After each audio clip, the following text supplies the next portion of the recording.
At this point, we hand the program over to Peter Ndora now. He is, of course, hosting a TNA, and if I'm not mistaken, he's in Cape Town, and they're going to be reflecting, him and his panel, on the challenges and innovations that are affecting local government. So let's say a very good morning to Peter Ndora and the rest of his guests.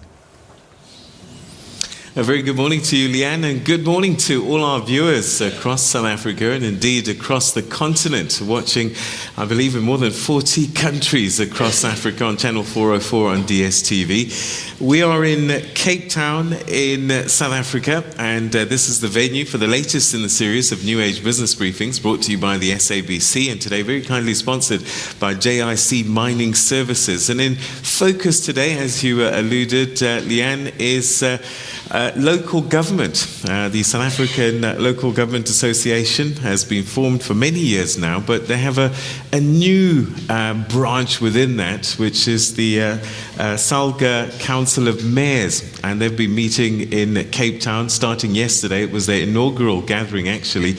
And to tell us a little bit about what happened yesterday and what they're hoping to get through today and what this body means actually, and how it's going to affect you and I, because at the end of the day, local government is actually where everything happens at the end of the day. That's the real government for you and I as citizens, because that's where we interface most intimately with our government structures. And service delivery, if you want to talk about that, that is where we deal with it at local government level. So we've got a room full of executive mayors right from across the country, 257 municipalities. They're not all in the room because we didn't have space for every single one of them, but a good representation here. So your local mayor is probably here right now at the moment. If you've got a question, you can put it through hashtag TNA BizBrief, that's B-I-Z, hashtag TNA BizBrief, or at Morning Live SABC, and you can be part of that program. But to kick us off, let me introduce our first two panelists, and we're going to have four mayors a little bit later on as well that we're going to call up onto the stage to talk about their challenges, successes. But to kick us off, we've got, first of all, the president of the South African Local Government Association, SALGA, and also the president of the United Cities and Local Government, the UCLG, Councillor Parks Tau. You were my mayor for such a long time, but you've got much more responsibility on a global level as well. Welcome. Thank you very much for joining us, and welcome to the program. Thank you very much, and good morning, Peter. And next to you, Mr. Councillor George, who's the CEO of SALGA, and we've had you on the program before. Thank you very much for joining us, and welcome to you. Thank you very much, Peter, and good morning to all South Africans. All right, so gentlemen, the SALGA Council of Mayors kicked off yesterday, inaugural gathering, and there was quite a list of people that sat on the various panels, ministers, Chapter 9 heads, institution heads, and various other speakers. A very, very important gathering. And you spoke and welcomed everybody. What was your message yesterday, and what is this Council of Mayors? Well, firstly, the new constitution of SALGA makes provision for the establishment of a Council of Mayors. This is the first of the Council of Mayors that we're convening, and the idea behind the Council of Mayors is to enable us as the national executive of SALGA to interact with all the mayors in the country, to interface on the issues that mayors are dealing with on a daily basis, so that when we say we advocate on behalf of the mayors and local governments, when we say we represent the issues that are affecting local government, that actually we have the regular interface with the municipalities in their disparate forms. And in that way, we have the ability to get regular mandates from the mayors about the issues that we should deal with. Secondly, it's a platform for interface and interaction. As you said, we've had interaction with Chapter 9 institutions, the Public Protector, the Auditor General, the Finance and Fiscal Commission, the Demarcation Board, on issues of their work in relation to local government, how that impacts positively, negatively on the work of local government, and how we can enhance that, and how the systems could complement each other. We had the opportunity to discuss with ministers and deputy ministers on issues that affect local government. And in that way, it gives local government the opportunity to have a direct mechanism of interfacing with government. So we've tried to design it in such a way that it enables our mayors to have a direct voice with government and to ensure that their issues are raised. And our responsibility as the National Executive Committee is to ensure that that's followed up with. Okay. Mr. George, as I'm listening to Councillor Tau, I'm just wondering, was it necessary to set up this separate council of mayors? It sounds a lot like some of the things that you would have done anyway as SALGA in general. Well, Peter, local government is quite a complicated system. If you compare local government with national and provincial constitutional menu, is quite different in the sense that in local government you find both executive and legislative powers vested in a council. And all of those require different focus. So it was necessary for SALGA to look at the hierarchy of its governance structures, the first one being the National Conference that meets every 5 years. And the second one being a National Members' Assembly that meets mid-term, meaning on the 30th month of the 60 months period. Now, in between the intervening period, you require a focused engagement on areas that deal with the domain of the executive. You also require a focused conversation on areas that deal with the domain of the legislature.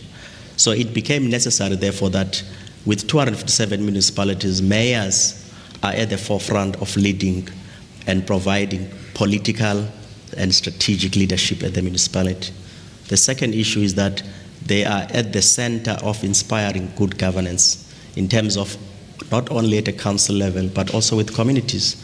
The third area, you require a platform that will be in a position to tap the cross-section of experiences that the mayors have, given the diversity that has emerged in terms of local government experience and not experienced people, but also the complex challenges that we have in the country require a greater degree of imagination. So you need a cross-section of experience to tap around that experience, around sharing, innovation, but also in a year, local government, as I said, is very complex. There are quite a number of topical issues that you can't say, I'll wait for the 30th month, I'll wait for the 60-month transition period. You've got to grapple with them, consistent with the mandate of SALGA to represent, advocate, and work. Like we are here now, already about 5 key issues were considered by mayors yesterday. The complexity of the funding architecture of our country, how do we fund local government? The second area today will be dealing with the energy complex that we have. How do we make sure that at local government level, the issues around energy and the new paradigm we need around renewables is matters that mayors are grappling with every day. The areas of the changing policy landscape and how do we review the current systems around legislation, policies, resources at local government. So it's quite important that you are able to tap from time to time from that experience, so the leadership of SALGA is in a better position to advocate for those. All right, we'll chat a little bit more about some of those issues that came through and the challenges that mayors are facing. But let me just, you're wearing several hats here, so I'm going to pick on a couple. The first one is the one as President of the United Cities and Local Government. And I'm just wondering, this international body gives you an opportunity to compare where we are as local cities, municipalities, with the international picture. And I just wonder, how well are we doing when we compare ourselves to the rest of the world? Because sometimes I think we can be overly self-critical, or perhaps sometimes not critical enough about some of our challenges. And sitting there, is there stuff that you can bring back to us that you can feed through to our local municipal structures? I think that South Africa compares very well with local government international. In the first instance, because our local government system is constitutionally enshrined. Our municipalities are created by the Constitution. They have original powers and functions. They are referred to in the Constitution as spheres of government. And this has influenced international discourse around how you create local government. So just from the point of the statutes that guide the creation of local government, South Africa fares very well.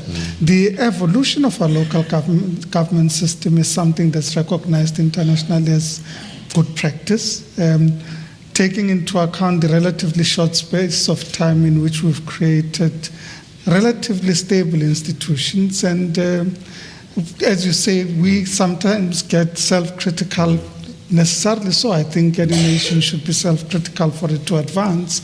But in many ways, I think it is celebrated as one of those systems that has evolved over a relatively short space of time into what we've created in our local government system. What can we bring to South Africa with regards to local government? Firstly, it's the realization that the issues that we're dealing with are issues that our peers and colleagues internationally are dealing with, both in the developed world and in the developing world.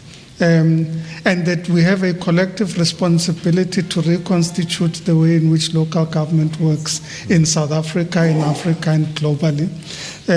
One of my responsibilities more recently is to co-chair the panel on the future of UN Habitat, to advise the Secretary General and the General Assembly of the United Nations on UN Habitat as a focal point for local governance. And some of the information we're getting are people saying, well, we need funding. It's something that generally we've spoken about in South Africa. We need institutional mechanisms. We need support from government. We need supporting legislation. And these are issues that are globally recognized as critical issues for local government.